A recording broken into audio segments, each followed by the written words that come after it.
Hello students, today we will start chapter 4, that is log on to Animate CC. So in this chapter we will learn about Animate CC, that is a most popular animation software. So let's start this chapter. So firstly we will know what is Animate. तो पहले बात करते हैं जो Animate CC हम जिसके बारे में पढ़ने वाले हैं ये है क्या. So Animate is a powerful animation software package developed by Adobe System, formerly Macromedia. तो Animate जो है वो एक पावरफुल एनिमेशन सॉफ्टवेयर है जो कि Adobe कंपनी ने बनाया है. जो Adobe कंपनी है उसने बनाया है, जिसने कि Photoshop को भी बनाया है. ठीक है, तो ये उसी का है. Adobe Reader आपने सुना होगा, Adobe Photoshop सुना होगा, तो उसी ने ये Animate सॉफ्टवेयर को भी डेवलप किया है. And Animate provide a versatile and easy way to create animation that consist of image, sound and videos with the various effect. तो Animate जो है वर्सटाइल और इजी वे प्रोवाइड करता है एनिमेशन को क्रिएट करने में, और जिसमें आप क्या चीज़ें इन्वॉल्व कर सकते हैं, आप इमेजेस लगा सकते हैं, साउंड, वीडियोस और बहुत सारे इफेक्ट्स को भी अप्लाई कर सकते हैं अपने एनिमेशन में. And Animate is a vector based program which means that the graphics created in it can be scaled to any size without compromising the quality. तो Animate जो है एक वेक्टर बेस्ड प्रोग्राम है. इसका मतलब क्या होता है, वेक्टर इमेजेस क्या होती हैं, वेक्टर इमेजेस का मतलब होता है कि जिनका साइज आप कितना भी इंक्रीज करो बट उनके जो है ग्राफिक्स पे कोई फर्क नहीं पड़ता, मतलब उनकी जो इमेज क्वालिटी होती है उस पर फर्क नहीं पड़ता, उन्हें हम बोलते हैं वेक्टर ग्राफिक्स. तो ऐसे ही Animate जो है वेक्टर ग्राफिक्स सॉफ्टवेयर है जिसकी हेल्प से आप वेक्टर ग्राफिक्स को क्रिएट कर सकते हैं. तो इसमें इमेज का साइज अगर आप इंक्रीज करते हैं तो इमेज की जो क्वालिटी होती है वो रिड्यूस नहीं होती है. Okay, and Animate is extremely useful for developing highly interactive website, online advertisement, computer games and contents for various mobile devices. Animate जो है बहुत ही यूजफुल सॉफ्टवेयर है हाईली इंटरेक्टिव वेबसाइट को क्रिएट करने में, या फिर ऑनलाइन एडवर्टाइजमेंट आपको बनाने हो, जो आप देखते हैं ऑनलाइन एडवर्टाइजमेंट आते हैं फ्लैश में बने हुए जो बेसिकली एडवर्टाइजमेंट होते हैं वो बनाने में, या फिर आप इसकी हेल्प से कंप्यूटर गेम्स भी बना सकते हैं और मोबाइल डिवाइसेस के लिए कंटेंट भी बना सकते हैं. मतलब कि इंटरेक्टिव कंटेंट आप मोबाइल डिवाइसेस के लिए भी बना सकते हैं इसकी हेल्प से, मतलब कि एंड्रॉइड डिवाइस के लिए भी कंटेंट इससे क्रिएट आप कर सकते हैं. And playing movies in any browser is one of the best feature of Animate. तो इसका सबसे बेस्ट फीचर क्या है कि ये जो है किसी भी ब्राउजर में मूवीज को प्ले कर सकता है. अगर आपने Animate में कोई मूवी क्रिएट की है, कोई भी आपने मीडिया क्रिएट की है Animate में, तो वो किसी भी ब्राउजर में रन हो सकती है, किसी भी ब्राउजर में, चाहे वो क्रोम ब्राउजर हो, चाहे इंटरनेट एक्सप्लोरर हो आपका, चाहे आपका मोजिला फायरफॉक्स हो, किसी भी ब्राउजर में आप उसको रन करा सकते हैं. ठीक है, तो ये सबसे बड़ा एडवांटेज है Animate CC का. Okay, so now we will discuss how we can open Animate CC. So first of all, for opening Animate CC it must be installed on your computer. मतलब अगर आपको Animate CC अपने computer में use करना है तो सबसे पहले तो आपके कंप्यूटर में ये Animate CC इंस्टॉल होना चाहिए, और उसके बाद में आप कैसे किस तरीके से ओपन कर पाएंगे. सबसे पहले आपको क्लिक करना होगा स्टार्ट पे, फिर आप ऑल प्रोग्राम में जाएंगे, फिर आपको एक ऑप्शन मिल जाएगा Adobe Animate CC. इस ऑप्शन पे आप क्लिक कर देंगे, उसके बाद में आपकी ओपनिंग स्क्रीन Animate CC की सामने आ जाएगी. देन आपको क्या करना है, click on the action script 3.0 under create new section two open a animate document. फिर आपको एक्शन 3.0 पे क्लिक कर देना है, जो कि आपको न्यू सेक्शन के अंदर मिलेगा, जिससे कि फिर आपका एनिमेट डॉक्यूमेंट क्रिएट हो जाए. ठीक है, तो इसको चलिए मैं करके दिखा देता हूँ किस तरीके से ओपन करेंगे. मैं Animate CC को ओपन करके दिखा देता हूँ आपको. So firstly we have to click on start button. ये मेरे पास में विंडोज 10 है, तो अगर आपके में विंडोज 7 होगी तो आप स्टार्ट बटन पर क्लिक कर देंगे, और क्लिक करने के बाद में यहाँ पे देखिए आपको ऑल प्रोग्राम का ऑप्शन मिलेगा. विंडोज 10 में ऑल प्रोग्राम का कोई कॉन्सेप्ट नहीं होता, तो इस तरीके से ही आपका आ जाएगा. आप चाहो तो डायरेक्टली यहाँ पे सर्च कर सकते हो Animate CC के नाम से, तो आपको डायरेक्ट मिल जाएगा. ठीक है, विंडोज 10 में क्या होता है, डायरेक्टली यहाँ पे देखिए ऐप सारे आ जाते हैं. तो यहाँ पे देखिए Adobe Animate आ रहा है, इस पर मैं क्लिक कर दूंगा तो Adobe Animate ओपन होना स्टार्ट हो जाएगा. अगर आपके पास विंडोज 7 होगी तो उसमें आपको स्टार्ट पर क्लिक करना होगा, फिर आपको ऑल प्रोग्राम में क्लिक करना होगा, और ऑल प्रोग्राम में जाने के बाद में फिर ये आपको इस तरीके से मिल जाएगा Adobe Animate, और जो भी वर्जन आपने इंस्टॉल कर रखा होगा वो वर्जन आपको यहाँ पे मिल जाएगा. ठीक है, तो ये मेरे पास में लेटेस्ट वर्जन है. ठीक है, तो इस पर मैं क्लिक करता हूँ. तो देखिए जैसे मैंने वहाँ पे Animate CC पे क्लिक करा था तो मेरा Animate CC ओपन होना स्टार्ट हो गया, और इसके बाद में ये ओपन होकर इस तरीके से विंडो आ गई है मेरे पास. तो हो सकता है आपके पास में जो Animate CC का वर्जन हो उसमें जैसे ही आप Animate CC पे क्लिक करें तो डायरेक्टली जब स्क्रीन स्टार्ट होती है तो वहाँ पे डायरेक्ट आपको एक्शन स्क्रिप्ट 3.0 सेलेक्ट करने का ऑप्शन मिल जाए. लेकिन ये मेरा लेटेस्ट वर्जन है तो इसमें डायरेक्टली नहीं आ रहा है. तो मैं इसके लिए क्या करूंगा, मैं यहाँ पे जाऊंगा फाइल मेन्यू में, फाइल मेन्यू में जाने के बाद में यहाँ पे न्यू ऑप्शन सेलेक्ट करूंगा. तो यहाँ पे मुझे मिल गया प्लेटफॉर्म टाइप, तो मैं यहाँ से सेलेक्ट कर लूंगा एक्शन स्क्रिप्ट 3.0. ठीक है, इस पे जाके क्लिक कर दूंगा मैं, और यहाँ से मैं अपना वीडियो का टाइप सेलेक्ट कर लूंगा कि मुझे HD में रखना है, फुल HD में रखना है, 4K में रखना है, वो जैसा भी रखना है, स्टैंडर्ड रखना है, तो वो यहाँ से सेलेक्ट कर लेता हूँ. तो मैं HD भी सेलेक्ट कर लेता हूँ इसको, और क्रिएट पे क्लिक कर दूंगा. जैसे मैं क्रिएट पे क्लिक करूंगा तो मेरा डॉक्यूमेंट ओपन हो जाएगा. तो ये देखिए मेरा Animate CC का डॉक्यूमेंट ओपन हो गया है. तो इस तरीके से हम Animate CC को ओपन करते हैं. आई होप आपको ओपनिंग का प्रोसेस समझ में आ गया होगा. So now you have learned how to open Animate CC. So now we will discuss Animate CC window, and we will also discuss the element of Animate CC window. So firstly we will talk about workspace. So Animate is similar to the Paint software in Windows. It has almost the same tools that Paint uses except that these tool are mainly use for animation. तो देखिए जो animate CC की window होती है वो बिल्कुल similar paint की तरह ही होती है। जैसे यहाँ पे देखिए विंडो आपको दिख रही होगी, एनिमेट सीसी की ये विंडो है और ये पेंट की विंडो है, तो क्वाइट सिमिलर है दोनों विंडो। इसकी थीम पे मत जाना, थीम जो है इसकी ब्लैक आ रही है और इसकी थीम जो है व्हाइट है, बट दिखने से मतलब क्या है यहाँ पे कि टूल्स जो है ऑलमोस्ट सिमिलर होते हैं। देखिए यहाँ पे भी टूल्स होते हैं पेंटिंग के लिए, बहुत सारे टूल्स हैं, ब्रश वगैरह है, ठीक है, ड्राइंग टूल्स है। ऐसे इसके पास भी देखिए टूल्स होते हैं यहाँ पे, लेकिन यहाँ पे जो टूल होते हैं वो होते हैं ड्राइंग के लिए यूज, लेकिन जो एनिमेट सीसी के अंदर टूल्स होते हैं इन्हें यूज करते हैं हम एनिमेशन करने के लिए। तो दिखने में एक तरीके से ये पेंट की तरह ही है, मतलब इसमें वर्क करना एक तरीके से पेंट के जैसा ही है। Okay, so what is workspace? Workspace is the arrangement of various animate elements such as tool panel, library panel, property inspector and stage। तो वर्कस्पेस जो अरेंजमेंट है एनिमेट सीसी के डिफरेंट एलिमेंट्स का। तो वर्कस्पेस में कौन कौन से एलिमेंट्स आते हैं? देखिए आपका टूल पैनल आता है, आपका लाइब्रेरी पैनल आता है, और आपका प्रॉपर्टी इंस्पेक्टर आता है, और आपका स्टेज आता है। तो these are the element which workspace contain. तो ये जो एलिमेंट है सब वर्कस्पेस के अंदर आते हैं, तो इसी एरिया को हम बोलते हैं वर्कस्पेस। ओके, आई होप आपको समझ में आ गया होगा। So now we will talk about stage. What is stage? Stage is a drawing board where you can create graphics, animation and can make modification to. तो स्टेज क्या हमारा ड्राइंग बोर्ड है एक तरीके से, जहां पे कि हम कोई ग्राफिक्स क्रिएट कर सकते हैं, कोई एनिमेशन क्रिएट कर सकते हैं, और अगर हमें मॉडिफिकेशन करना हो तो मॉडिफिकेशन भी कर सकते हैं। So which area is known as stage? This area is known as stage. ठीक है, इस एरिया को हम बोलते हैं स्टेज। ये जो एरिया आ रहा है, ठीक है, इस एरिया को हम बोलते हैं स्टेज। ओके, तो we can say it is a large white space that is present at the centre of work space. तो ये हमारा क्या है? लार्ज वाइट स्पेस है जो कि हमारे सेंटर में प्रेजेंट होता है वर्क स्पेस के। जो वर्क स्पेस होता है हमारा उसके सेंटर में प्रेजेंट होता है, इसी को हम स्टेज बोलते हैं। By default the stage dimension are 550 into 400 pixels. ठीक है, तो जो बाय डिफॉल्ट स्टेज का जो डायमेंशन होता है 550 इंटू 400 पिक्सल्स होता है। ठीक है, मैं दिखा देता हूँ आपको। देखिए कहाँ पे दिखाई देगा, ये देखिए यहाँ पे। और अगर ये आपको क्लियरली नहीं दिख पा रहा तो मैं इसको जूम करके दिखा देता हूँ। तो ये देखिए मैंने स्क्रीन को जूम कर दिया है, आई होप आपको दिख पा रहा होगा। तो देखिए यहाँ पे लिखा हुआ है 550 और नीचे आ रहा है लिखा हुआ 400। ठीक है, तो ये डायमेंशन है आपके। तो बाय डिफॉल्ट एनिमेट डॉक्यूमेंट का डायमेंशन यही होता है 550 इंटू 400, और ये पिक्सल्स में होता है। ठीक है, and the gray area surrounding the stage is called work area. This area can contain graphics element which can be moved to the stage as and when required. देखिए जो स्टेज के सराउंडिंग का area होता है उसे हम कहते हैं वर्क एरिया। ठीक है, कौन सा एरिया होता है ये आपका? ये देखिए, ये जो एरिया आ रहा है सराउंडिंग का, इसे हम बोलते हैं वर्क एरिया। तो ये जो एरिया है किसी भी ग्राफिक को कंटेन करके रख सकता है अपने पास में, और जब भी रिक्वायरमेंट होगी तो वो स्टेज पे मूव किया जा सकता है। And we can modify the view of the stage size by selecting the view, then zoom in and view, then selecting zoom out option as well। तो स्टेज का व्यू जो है वो आप चेंज कर सकते हैं व्यू ऑप्शन के अंदर जाके, जहां पे कि आपको जूम इन का ऑप्शन मिलेगा। ठीक है, तो जूम इन कर सकते हैं आप, और अगर आपको जूम आउट करना है तो दोबारा से व्यू ऑप्शन के अंदर जाइए और जूम आउट कर दीजिए उसको। ठीक है, तो ये दोनों ऑप्शन से आप इसको जूम इन जूम आउट कर सकते हैं अपने स्टेज को। इसका जो व्यू आप चेंज कर सकते हैं। देखिए यहाँ पे आपका शो हो रहा है, ये व्यू ऑप्शन के अंदर जाएंगे तो यहाँ पे आपको जूम इन और जूम आउट दोनों ऑप्शन मिल जाएंगे। ठीक है, अगर आपको नहीं दिख पा रहा तो मैं इसको स्क्रीन को जूम कर देता हूँ। तो ये देखिए व्यू ऑप्शन पे जब क्लिक करेंगे तो इस तरीके से आपके सामने ऑप्शन आ जाएंगे, और इसमें देखिए आपका ऑप्शन आ जाएगा जूम इन का, और आपका आ जाएगा जूम आउट का। जूम इन के लिए शॉर्टकट की भी देखिए control plus equal, and zoom out के लिए शॉर्टकट की है कंट्रोल प्लस माइनस। ठीक है, तो ये की आप प्रेस कर सकते हैं जूम इन जूम आउट करने के लिए। तो इस तरीके से आप अपने स्टेज का व्यू चेंज कर सकते हैं। So this is all about stage. I hope आपको स्टेज समझ में आ गया होगा। So now let's discuss menu. So which element is known as menu? This element known as menu. ठीक है, तो ये मेन्यू होती है हमारी।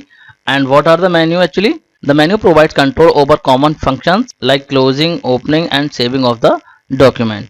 तो मतलब क्या है, ये मेन्यू होती है, इसमें बहुत सारे फीचर्स होते हैं इन मेन्यूज के अंदर जो आपके देखिए आ रहा है, फाइल, एडिट। ठीक है, तो ये पूरी मेन्यू होती है हमारी, ये पूरे को इसको बोलते हैं मेन्यू। और ये जो हमारे एक तरीके से टैब है, तो इसके अंदर फंक्शंस होते हैं, जैसे कि फाइल मेन्यू के अंदर की अगर हम बात करें तो इसमें देखिए ऑप्शन मिलते हैं आपको। ठीक है, न्यू फाइल ओपन करनी है, फाइल को क्लोज करना है, ठीक है, फाइल को सेव करना है, तो ये सारे ऑप्शन आपको इसमें मिल जाते हैं। And some other features like copying, pasting, calling up specific panel and controlling over animate element can be seen under menu option. तो इसमें बहुत सारे ऑप्शन होते हैं, एडिटिंग वगैरह के लिए भी होते हैं देखिए। ठीक है, आप एडिट कर सकते हैं, कॉपी कर सकते हैं। ठीक है, तो वो सारे ऑप्शंस भी आपको मिल जाते हैं। तो जैसे मैंने अभी आपको इस मेन्यू के फाइल टाइप का दिखाया था फंक्शंस, और ऐसे ही मैंने आपको एडिट टाइप का दिखा दिए हैं, जो एडिट के अंदर जो फंक्शंस है वो दिखा दिए। तो इसी तरीके से जो सारे ऑप्शंस हैं उनके अंदर कुछ ना कुछ फंक्शंस होते हैं जो आप एनिमेशन करने के लिए यूज कर सकते हैं। तो आई होप आपको एनिमेट सीसी में मेन्यू क्या होता है समझ में आ गया होगा। So now we will discuss tool panel. So what is tool panel? The tool panel consist of various tools to draw, paint, select and modify object in the work space. तो tool panel में हमारे बहुत सारे tools होते हैं जो हमें कोई भी ऑब्जेक्ट ड्रॉ करने में या पेंट करने में हमें हेल्प करते हैं यहाँ पे। और अगर हमें कोई ऑब्जेक्ट मॉडिफाई करना है तो वो भी हम टूल पैनल में जो टूल्स दे रखे हैं उनकी हेल्प से मॉडिफाई कर सकते हैं। तो एनिमेट सीसी की इस विंडो में कौन सा एरिया जो है वो हमारा टूल पैनल होता है? This area is known as tool panel. ठीक है, ये हमारा टूल पैनल होता है, इसमें सारे टूल्स दे रखे होते हैं आपके यहाँ पे ड्राइंग करने के लिए। जो वर्क स्पेस है इसमें हम यहाँ से टूल को यूज करके कुछ भी ऑब्जेक्ट ड्रॉ कर सकते हैं, कुछ भी मॉडिफिकेशन करना है तो वो भी इन टूल की हेल्प से कर सकते हैं। And tool panel is divided into 4 part. ठीक है, तो ये हमारा टूल पैनल जो होता है वो 4 पार्ट में डिवाइड होता है। कौन कौन से होता है? पहला पार्ट होता है टूल्स, जो कि हमारा ये एरिया होता है जिसे बोलते हैं टूल्स। एंड टूल पैनल का सेकंड पार्ट होता है व्यू, जो कि है आपका ये पार्ट। ठीक है, इस पार्ट को हम व्यू पार्ट बोलते हैं। And third part is colours, जो कि हमारा ये पार्ट है। और टूल पैनल का फोर्थ एरिया होता है ऑप्शन, जो कि हमारा ये है। ठीक है, तो ये इस तरीके से पूरा टूल पैनल 4 पार्ट में डिवाइडेड होता है। ओके, तो इन चारों पार्ट को वन बाय वन डिस्कस कर लेते हैं कि ये चारों पार्ट क्या होते हैं। So firstly we will discuss tool section. ठीक है, टूल सेक्शन की बात करते हैं टूल पैनल के। It contains tools that are used for drawing, painting and selecting object. तो ये ऐसे टूल्स को कंटेन करके रखता है जो कि ड्राइंग बनाने के लिए, पेंटिंग बनाने के लिए या फिर ऑब्जेक्ट को सेलेक्ट करने के लिए यूज होते हैं। तो इनकी हेल्प से हम वर्क स्पेस में कोई ऑब्जेक्ट ड्रॉ कर सकते हैं। ठीक है, या फिर उसको सेलेक्ट करना चाहें तो सेलेक्ट कर सकते हैं। अब बात करते हैं टूल पैनल के सेकंड सेक्शन की, जो कि हमारा व्यू सेक्शन। अब व्यू सेक्शन में क्या होता है, देखिए, it consist of tools for zooming and panning the application window. तो जूम सेक्शन जो होता है हमारा टूल पैनल का, वो हमारा जूमिंग या फिर पैनिंग के लिए यूज होता है कि अगर आप विंडो को जूम करना चाहते हैं तो इसके लिए यूज कर सकते हैं आप इस सेक्शन को। ओके, अब बात करते हैं टूल पैनल के नेक्स्ट सेक्शन की, जो कि हमारा colour section. So it includes modifier to select colours for the shape you draw using stroke and fill colour picker. तो ये सेक्शन जो होता है वो कंटेन करके रखता है मॉडिफायर, जिससे कि आप किसी शेप में जो भी कलर फिल करना चाहते हैं वो यहाँ से सिलेक्ट कर सकते हैं कि कौन सा कलर आप सिलेक्ट करेंगे, वो कलर को यहाँ पे पिक कर सकते हैं आप। अब बात करते हैं लास्ट सेक्शन की टूल पैनल की, जो कि हमारा the option section. It display modifier for the currently selected tools. Modifier affect the tools painting और editing operation. तो ये सेक्शन डिस्प्ले करता है currently selected tools के मॉडिफायर को, और जो मॉडिफायर होता है वो अफेक्ट करता है टूल्स की पेंटिंग या फिर एडिटिंग ऑपरेशन को। तो ये हमने डिस्कस कर लिया टूल पैनल के सारे सेक्शंस। तो आई होप आपको टूल पैनल समझ में आ गया होगा और उसके सेक्शन भी समझ में आ गए होंगे। तो अब डिस्कस करते हैं टाइमलाइन को। सो what is timeline? A timeline is a rectangular window that is present at the bottom of the stage. It is the area where one controls the sequencing and timing of graphics and other elements of a movie. तो देखिए timeline क्या होती है, एक rectangular जो window आ रही होती है, तो इस तरीके से एनिमेट सीसी के अंदर एक टाइमलाइन होती है। और ये टाइमलाइन एनिमेट सीसी में नॉर्मली बॉटम पे होती है, लेकिन ऐसा जरूरी नहीं कि आप बॉटम पे ही रखें, तो आप इसे चाहें तो टॉप पे भी फिक्स कर सकते हैं। तो जैसे कि मैं एनिमेट में वर्क करता हूँ तो मैं भी इसको टॉप पे फिक्स कर लेता हूँ। तो ये आपके ऊपर है कि आप चाहो तो इसे बॉटम पे रख सकते हो, चाहो तो आप इसे टॉप पे रख सकते हो, लेकिन बाय डिफॉल्ट बॉटम पे होती है। टाइमलाइन क्या होती है, देखिए टाइमलाइन एक ऐसा एरिया है आपके एनिमेट सीसी में जहां पे कि आप ग्राफिक्स और मूवी के दूसरे एलिमेंट्स की सीक्वेंसिंग और टाइमिंग को कंट्रोल कर सकते हैं। And the major components of the timeline are layer, frames and play head. ठीक है, तो ये इसके कंपोनेंट होते हैं टाइमलाइन के। ठीक है, लेयर्स हो गई आपके, प्ले हेड हो गए, फ्रेम्स हो गए। तो अब बात करते हैं कंपोनेंट की वन बाय वन। तो पहले बात करते हैं फ्रेम्स की। Okay, animation in Animate are created with the help of frames. Frames is defined as a little rectangular cell that appear on the timeline. Every fifth frame display a number which can be found on the top of the timeline. तो देखिए animation जब आप animate में create करते हैं तो वो आपके फ्रेम की हेल्प से ही क्रिएट होता है, मतलब फ्रेम की हेल्प से हम क्रिएट करते हैं एनिमेशन। कोई भी एनिमेशन आपको एनिमेट में क्रिएट करना होगा तो आप with the help of frame create करेंगे। और फ्रेम होते क्या, देखिए फ्रेम जो होते हैं वो आपके एक रेक्टेंगुलर सेल होते हैं जो आपके टाइमलाइन में शो होते हैं। जो इस तरीके से रेक्टेंगुलर सेल आ रहा है इसे ही हम बोलते हैं फ्रेम। ये पूरा जो एरिया है इसको हम पूरे को फ्रेम बोलते हैं। इस फ्रेम के अंदर कोई पर्टिकुलर सीन हो सकता है, कोई पर्टिकुलर सीन हो सकता है आपके एनिमेशन का, और हर 5 फ्रेम के बाद में एक नंबर डिस्प्ले होता है जो आपको टॉप पे दिखाई देगा। यहाँ पे जो है मैंने इस टाइमलाइन के फ्रेम को जूम करके इसका स्क्रीनशॉट लिया है। मैं देखिए आपको दूसरी पिक्चर दिखाता हूँ, आप उसमें क्लियरली समझ पाएंगे इस चीज को। देखिए ये पिक्चर है, तो देखिए यहाँ पे हर 5 फ्रेम के बाद में एक नंबर डिस्प्ले हो रहा है। यहाँ पे देखिए 5 आ गया, फिर 5 फ्रेम कंप्लीट हो गया, फिर 10 आ गया है, फिर उसके बाद 5 फ्रेम कंप्लीट हुए तो उसके बाद में 15 है। तो इसी तरीके से हर 5 फ्रेम के बाद में एक नंबर डिस्प्ले यहाँ पे होता है। ओके, जो बताता है आपको कि आप कौन से फ्रेम पे आप पहुंच चुके हैं। तो ये जो पिक्चर थी मैंने फ्रेम को जूम करके ली थी जिससे कि मैं आपको फ्रेम को क्लियरली समझा सकूं। Okay, and like films, animate document divides length of time into frames. A frame displays the content of the movie at the specific moment of time. The shortcut key to insert a frame is F5. तो देखिए movie की तरह ही document की length भी frame में ही divide होती है और हर फ्रेम जो होता है वो आपका कंटेंट को डिस्प्ले करता है और फ्रेम को इंसर्ट करने की शॉर्टकट की है हमारी F5। तो आई होप आपको फ्रेम का कॉन्सेप्ट समझ में आ गया होगा कि फ्रेम क्या होते हैं हमारे। अब बात करते हैं की फ्रेम्स की। Okay, Keyframe are special types of frame where we define some changes to an object's properties for an animation like position, color, shape, etc. A keyframe is represented by a solid black dot. तो देखिए keyframe क्या होते हैं, एक special type का frame होता है जहाँ पे कि हम चेंजेस को डिफाइन करते हैं, मतलब किसी भी ऑब्जेक्ट की प्रॉपर्टीज में जो भी चेंजेस कर रहे हैं उनको डिफाइन करते हैं। जैसे कि पोजीशन में कोई चेंजेस किया है या कलर्स में चेंज किया है, कोई शेप में चेंज किया है, वो सारी चीजें हम डिफाइन करते हैं with the help of keyframe। तो keyframe टाइमलाइन में रिप्रेजेंट होता है with the solid black dot. Okay, तो सॉलिड ब्लैक डॉट जो होती है वो इंडिकेट करती है की फ्रेम को। ये देखिए जो डॉट आ रही है ब्लैक, इसी को बोलते हैं की फ्रेम, मतलब ये इंडिकेट कर रही है की फ्रेम को कि यहाँ पे की फ्रेम इंसर्टेड है। And We can easily change the length of a twinned animation by dragging a keyframe in the timeline. The shortcut key to insert a keyframe is F6. तो देखिए किसी भी ट्विन एनिमेशन की length को बहुत easily change किया जा सकता है ड्रैग करके टाइमलाइन पे। मतलब आपको किसी भी ट्विन एनिमेशन की लेंथ को चेंज करना है तो आप उसे ड्रैग कर लेंगे टाइमलाइन पे बस। एंड F6 जो है वो शॉर्टकट की है कीफ्रेम को इंसर्ट करने के लिए। अगर आपको टाइमलाइन पे कीफ्रेम इंसर्ट करना है तो F6 प्रेस कर दीजिए। तो आई होप आपको फ्रेम एंड कीफ्रेम समझ में आ गए होंगे। अब बात करते हैं लेयर्स की। Okay, so what are the layers? Layers are like transparent sheet stacked on the top of one another, each containing a different image that appear on the stage. तो देखिए लेयर्स क्या होती हैं, एक ट्रांसपेरेंट शीट की तरह है जो कि एक दूसरे के ऊपर रखी होती हैं और हर लेयर जो है वो किसी ऑब्जेक्ट या फिर इमेज को अपने पास कंटेन करके रखी होती है जो कि आपके स्टेज पे डिस्प्ले होती है। ओके, तो देखिए लेयर्स किस तरीके से डिस्प्ले होती है हमारे टाइमलाइन पे। ये देखिए यहाँ पे रेड बॉक्स के अंदर आपकी लेयर्स आ रही हैं। These are the layers and when we open a new Animate document it display only one layer which contain its own timeline with endless frame. ठीक है, तो जब भी हम नया डॉक्यूमेंट को ओपन करते हैं तो सिर्फ एक लेयर आती है, आपकी बाय डिफॉल्ट वन लेयर आ रही होती है यहाँ पे और इसके साथ में एंडलेस फ्रेम डिस्प्ले हो रहे होते हैं। And we can add more layer to organise the art work and animation in a document. तो हम जो है एक से ज्यादा लेयर को ऐड कर सकते हैं अपने डॉक्यूमेंट में। जितने भी हमें इमेज इंसर्ट करनी है, जितने भी हमें ऑब्जेक्ट इंसर्ट करनी है अपने डॉक्यूमेंट में, उसके अकॉर्डिंग हम कितनी भी लेयर को इंसर्ट कर सकते हैं अपने एनिमेट डॉक्यूमेंट के अंदर। रिक्वायरमेंट के अकॉर्डिंग हम उसमें लेयर्स को ऐड कर सकते हैं। Okay, we can draw and edit object on one layer without affecting object on another layer. तो हम एक लेयर पे ऑब्जेक्ट को ड्रॉ कर सकते हैं या फिर एडिट कर सकते हैं बिना इफेक्ट किए हुए दूसरे लेयर के ऑब्जेक्ट को। And the active layer is indicated with the key frame navigation controller icon. तो जो भी आपकी एक्टिव लेयर होती है वहां पे नेविगेशन कंट्रोलर आइकन डिस्प्ले हो रहा होता है। देखिए ये जो है आपका नेविगेशन कंट्रोलर आइकन है, इस तरीके से डिस्प्ले हो जाता है जो भी एक्टिव लेयर होगी उस पे। So this was all about layer. I hope आपको लेयर्स भी समझ में आ गई होंगी। अब बात करते हैं प्लेहेड की। सो what is प्लेहेड? The playhead indicates the current frame displayed on the stage. It is represented by a red frame and red vertical line below it in the timeline window. It moves from left to right in the timeline as the movie proceeds through the frames. तो देखिए timeline पे जो red vertical line आ रही है इसी को हम बोलते हैं प्ले हेड और ये इंडिकेट करता है आपके उस करंट फ्रेम को जो आपके स्टेज पे डिस्प्ले हो रहा है।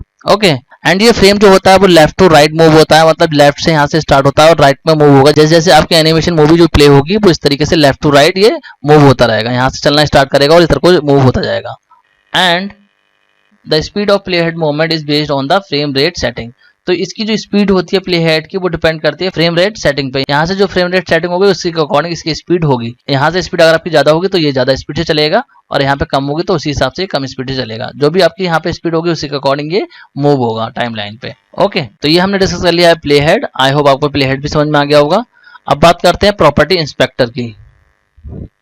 सो व्हाट इज प्रॉपर्टी इंस्पेक्टर?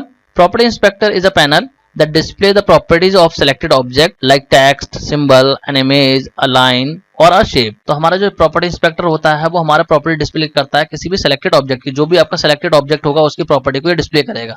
जैसे कि यहाँ पे ये सिलेक्टेड ऑब्जेक्ट है तो इसकी प्रॉपर्टी यहाँ पे डिस्प्ले कर रहा है। जो भी ऑब्जेक्ट आपका स्टेज पे है अगर आप उसको सिलेक्ट करेंगे तो उसकी प्रॉपर्टीज आपका डिस्प्ले कर देगा property inspector. Okay, the list of properties also varies in the property inspector depending on the object selected। तो जब भी आप कोई ऑब्जेक्ट सेलेक्ट करेंगे तो उसकी प्रॉपर्टी जो लिस्ट आएगी वो डिपेंड करेगी उस ऑब्जेक्ट के ऊपर जो आपने सेलेक्ट किया हुआ है, किस टाइप का ऑब्जेक्ट है।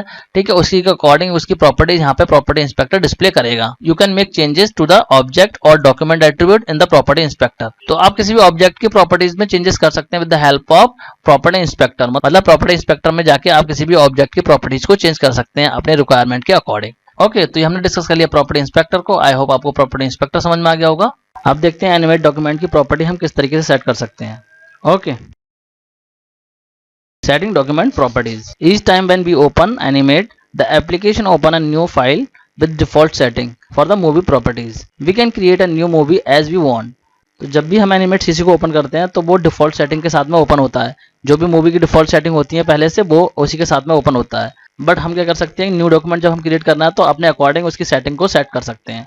ओके, तो देखते हैं क्या क्या प्रॉपर्टीज हम सेट कर सकते हैं और कैसे करेंगे। Okay, to set the frame rate, background colour and ruler unit we use the following step. तो अगर हमें फ्रेम रेट, बैकग्राउंड कलर या फिर रूलर यूनिट सेट करनी है तो वो हम कैसे सेट करेंगे, वो उसके लिए स्टेप है। चलिए देखते हैं कौन कौन से स्टेप है। Step number 1, click on the file and select new option. तो स्टेप 1 में आपको क्या करना है, फाइल ऑप्शन में जाना है। फाइल ऑप्शन में जाके आपको न्यू ऑप्शन पे क्लिक कर देना है। जैसे आप न्यू ऑप्शन पे क्लिक करेंगे the new dialog box will appear. Okay, new dialog box display हो जाएगा आपका। ओके, और डिस्प्ले होने के बाद में वो इस तरीके से दिखेगा आपके सामने, ठीक है, इस टाइप से आपके आ जाएगा। और ये डायलॉग बॉक्स एनिमेट सीसी के वर्जन के अकॉर्डिंग अलग अलग तरीके से दिख सकता है, बट इस डायलॉग बॉक्स के अंदर जो ऑप्शन होते हैं वो ऑलमोस्ट सभी में सिमिलर होते हैं, थोड़ा बहुत एक आध ऑप्शन का चेंज होता है, ठीक है। तो मेरे पास में लेटेस्ट वर्जन है, इसमें इस तरीके से दिख रहा है। हो सकता है आपके पास अगर कोई ओल्डर वर्जन हो तो उसमें किसी और तरीके से खुलेगा, बट प्रोसेस यही है, फाइल में जाके न्यू पे क्लिक कर देना है, तो न्यू डॉक्यूमेंट की जो सेटिंग्स होंगी वो इस तरीके से खुल जाएंगी। देन स्टेप टू में क्या है, select the action script 3.0 in the type section and define the stage dimension, ruler unit, background colour and frame rate and click okay. तो सेकंड स्टेप में हम क्या करेंगे, एक्शन स्क्रिप्ट को सेलेक्ट कर लेंगे टाइप सेक्शन से। ये टाइप सेक्शन ये रहा, यहाँ से आप एक्शन स्क्रिप्ट 3.0 को सेलेक्ट कर लेंगे। इसके बाद आप स्टेज के डायमेंशन को डिफाइन कर सकते हैं, वो कहाँ करेंगे, वो यहाँ पे कर सकते हैं। आप स्टेज डायमेंशन को, जहाँ पे विड्थ एंड हाइट दे रखी है, यहाँ से आप स्टेज के डायमेंशन को सेट कर सकते हैं अपने अकॉर्डिंग, ओके। उसके बाद में आप सेलेक्ट कर सकते हैं रूलर यूनिट, वो कहाँ से करेंगे, वो यहाँ से कर सकते हैं आप यूनिट सेलेक्ट, ठीक है। जो भी आपको रूलर यूनिट सेलेक्ट करेंगे वो यहाँ से आप यूनिट पर क्लिक करके सेलेक्ट कर सकते हैं। नेक्स्ट आप चूज करेंगे बैकग्राउंड कलर। तो बैकग्राउंड कलर चूज करने का इस डायलॉग बॉक्स के अंदर डायरेक्टली नहीं आ रहा है, क्योंकि लेटेस्ट वर्जन है तो इसमें डायरेक्टली शो नहीं हो रहा है। अभी आगे मैं समझाऊंगा आपको किस तरीके से इस वाले वर्जन में आप सिलेक्ट कर सकते हैं बैकग्राउंड कलर को भी, ओके। अगर आपको ओल्डर वर्जन होगा तो बैकग्राउंड कलर को सेलेक्ट करने के लिए ऑप्शन यहीं पे आपको प्रोवाइड कर देगा, यहीं पे ऑप्शन आपको मिल जाएगा बैकग्राउंड कलर को चूज करने का। उसके बाद में सिलेक्ट करेंगे आप फ्रेम रेट, और फ्रेम रेट कहाँ सेलेक्ट करेंगे, फ्रेम रेट हम यहाँ सेलेक्ट कर सकते हैं। जो भी फ्रेम रेट आपको अपनी रखनी है एनिमेशन की, वो यहाँ से आप सेलेक्ट कर सकते हैं, ओके। उसके बाद में आपको क्लिक कर देना है ओके पे, ठीक है। तो यहाँ पे देखिए ओके की जगह क्रिएट का ऑप्शन आ रहा है, तो इस क्रिएट का ऑप्शन पे क्लिक कर दूंगा मैं। अदरवाइज आपका ओके का ऑप्शन होगा तो आप ओके का ऑप्शन पे क्लिक कर देंगे, ठीक है। तो इसके बाद में आपका ये डॉक्यूमेंट इस तरीके से ओपन हो जाएगा। और document will open with the define setting. तो जो भी आपने सेटिंग वहाँ पे डिफाइन की थी उसके अकॉर्डिंग ही आपका एनिमेट डॉक्यूमेंट ओपन हो जाएगा, ओके। तो आई होप आपको समझ में आ गया होगा किस तरीके से हम न्यू एनिमेट डॉक्यूमेंट की प्रॉपर्टीज को सेट करते हैं, ओके। तो चलिए मैं इसको एनिमेट सीसी में करके भी दिखा देता हूँ कि किस तरीके से आप न्यू डॉक्यूमेंट की प्रॉपर्टीज को एनिमेट सीसी में सेट करेंगे, ओके। तो चलिए मैं ओपन करता हूँ एनिमेट को, ठीक है। तो मैं यहाँ पे जाके एडोब एनिमेट पे क्लिक कर देता हूँ और ये मेरा ओपन हो जाएगा, ठीक है। ये देखिए मेरा ये ओपन हो गया है। अब यहाँ पे मुझे करना है फाइल पे क्लिक, और क्लिक करने के बाद में यहाँ मुझे चूज करना है न्यू ऑप्शन, ठीक है। या फिर मैं Ctrl+N भी कर सकता हूँ। तो न्यू ऑप्शन पे क्लिक करने के बाद में मेरे पास डायलॉग बॉक्स ओपन हो जाएगा एक। तो देखिए इस तरीके से मेरा डायलॉग बॉक्स ओपन हो गया है। तो यहाँ पे जाकर सबसे पहले मैं डॉक्यूमेंट का टाइप सेलेक्ट कर लूंगा। तो मेरा बाय डिफॉल्ट जो है वो एक्शन स्क्रिप्ट 3.0 ही आ रहा है। अगर नहीं आता तो यहाँ से सेलेक्ट कर लेता मैं, यहाँ पे क्लिक करके मैं सेलेक्ट कर लेता। तो इसके बाद मैं इस डॉक्यूमेंट का डायमेंशन यहाँ से चेंज कर सकता हूँ मैं। तो यहाँ पे मैं डॉक्यूमेंट का डायमेंशन टाइप कर देता हूँ। सपोज कि मैं इसकी विड्थ टाइप कर देता हूँ, सपोज 1420 कर दी, और हाइट इतनी ले लेता हूँ, ठीक है। इसके बाद मैं फ्रेम रेट चेंज कर सकता हूँ मैं। यहाँ से फ्रेम रेट चाहता हूँ सपोज कि मैं 25 कर देता हूँ। तो मैंने फ्रेम रेट 25 टाइप कर दी यहाँ पे। उसके बाद में यहाँ पे देखिए यूनिट आ रहा है, तो यूनिट चाहूँ तो मैं चेंज कर सकता हूँ। तो मेरा बाय डिफॉल्ट पिक्सल में ही आ रहा है, तो मैं यहाँ पे ऐसे रहने देता हूँ। और उसके बाद में मैं यहाँ पे क्रिएट पे क्लिक कर दूंगा। और हो सकता है आपके पास में जो ओल्डर वर्जन है उसमें ओके का ऑप्शन मिले, तो आपको यहाँ पे ओके पे क्लिक कर देना है। तो जैसे मैं इस क्रिएट पे क्लिक करूंगा, मेरा इन सेटिंग्स के अकॉर्डिंग मेरा डॉक्यूमेंट क्रिएट हो जाएगा। देखिए तो देखिए जैसे क्रिएट पे क्लिक करा है, मेरा डॉक्यूमेंट ओपन हो गया उन्हीं सेटिंग्स के अकॉर्डिंग। देखिए मैंने इसकी जो विड्थ थी वो ज्यादा की थी, हाइट कम रखी थी, तो देखिए विड्थ इसकी ज्यादा आ रही है, ठीक है। तो जिस टाइप की आप सेटिंग सेट करते हो इसके अकॉर्डिंग आपका डॉक्यूमेंट क्रिएट हो जाएगा, ओके। आई होप आपको समझ में आ गया होगा ये। अब बात करते हैं कि अगर आपका कोई ऑलरेडी ओपन डॉक्यूमेंट है और उसकी प्रॉपर्टीज आपको चेंज करनी है, तो वो आप किस तरीके से करेंगे, okay. So changing the setting of an already open document.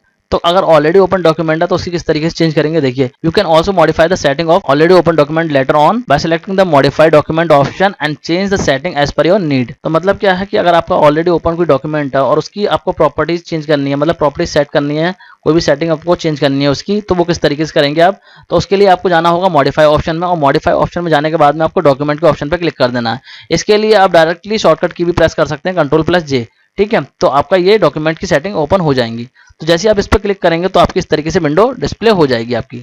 देखिए जैसे आप क्लिक करेंगे तो इस तरीके से विंडो आपकी सामने आ जाएगी डॉक्यूमेंट सेटिंग की, और विंडो ये डिस्प्ले इस तरीके से हो जाएगी, ओके। तो अगर ये आपको सही से नहीं दिख रहा है तो मैं थोड़ा जूम कर देता हूँ जिससे कि आपको प्रॉपर्ली दिख पाए। तो देखिए मैंने जूम कर दिया है। तो इस तरीके से आपकी डॉक्यूमेंट सेटिंग ओपन हो जाएंगी। जैसे आप मॉडिफाई में जाके डॉक्यूमेंट के ऑप्शन पर क्लिक करेंगे तो इस तरीके से डायलॉग बॉक्स ओपन आपके सामने हो जाएगा, ओके।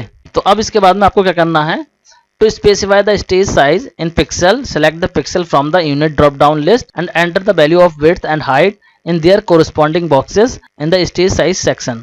तो अगर आपको अपने डॉक्यूमेंट के स्टेज का साइज पिक्सल में सेट करना है तो आपको यहाँ पे यूनिट्स में जाके यहाँ से पिक्सल सेलेक्ट कर लेना है। बाय डिफॉल्ट वैसे पिक्सल ही आता है, अगर नहीं आता है तो आप यहाँ पे इस एरो पर क्लिक करेंगे और ड्रॉप डाउन लिस्ट आपके सामने खुल जाएगी। देखिए इस तरीके से लिस्ट आ जाएगी। जैसे आप इस ऑप्शन पर क्लिक करेंगे तो इस तरीके से लिस्ट आपके सामने ओपन हो जाएगी, ठीक है। यहाँ पे आ जाएगी इंचेस, डायमेंशन, पॉइंट्स, इस तरीके से शो हो जाएगा। तो आपको यहाँ से पिक्सल सेलेक्ट कर लेना है अगर आप अपने डॉक्यूमेंट के स्टेज को पिक्सल में सेट करना चाहते हैं तो, okay.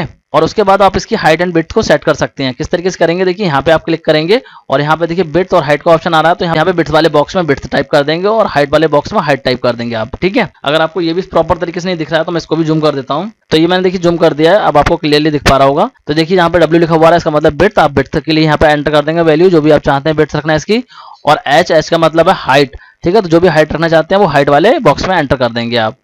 And then to set the stage size according to the content on the stage, select the matched content option next to the stage size section. तो इसका मतलब क्या है कि आप एक ऑलरेडी ओपन डॉक्यूमेंट पे वर्क कर रहे हैं, मतलब कि एक ऑलरेडी ओपन डॉक्यूमेंट है जिसकी सेटिंग आप चेंज कर रहे हैं। तो ऐसे केस में आप चाहते हैं जो स्टेज पे जो कंटेंट है उसके अकॉर्डिंग जो हमारा स्टेज सेट हो जाए, मतलब उसी के अकॉर्डिंग एडजस्ट हो जाए। तो स्टेज पे जो कंटेंट है उसी के अकॉर्डिंग हमारा स्टेज मैच हो जाए। तो ऐसे केस में क्या करेंगे आप, जो मैच कंटेंट का ऑप्शन आ रहा है इस पे आप क्लिक कर देंगे। देखिए यहाँ पे जो मैच कंटेंट का ऑप्शन आ रहा है इस पे क्लिक कर देंगे तो आपका स्टेज जो होगा वो आपके कंटेंट के अकॉर्डिंग सेट हो जाएगा। Next, to set the background colour of the stage, choose any colour from the stage colour swatch. तो देखिए जब मैंने आपको न्यू डॉक्यूमेंट ओपन करके दिखाया था तो वहां पे सेटिंग्स में आपको बैकग्राउंड कलर सेलेक्ट करने का ऑप्शन नहीं आ रहा था, लेकिन आपका देखिए इसमें डॉक्यूमेंट सेटिंग में आ रहा है। तो आप डॉक्यूमेंट सेटिंग में जाके आप इसका कलर चेंज कर सकते हैं। तो किस तरीके से करेंगे, देखिए बैकग्राउंड कलर चेंज करने के लिए आपको क्लिक करना होगा स्टेज कलर के ऑप्शन पे। ये जो स्टेज कलर का ऑप्शन आ रहा है यहाँ पे आपको क्लिक कर देना होगा, ठीक है।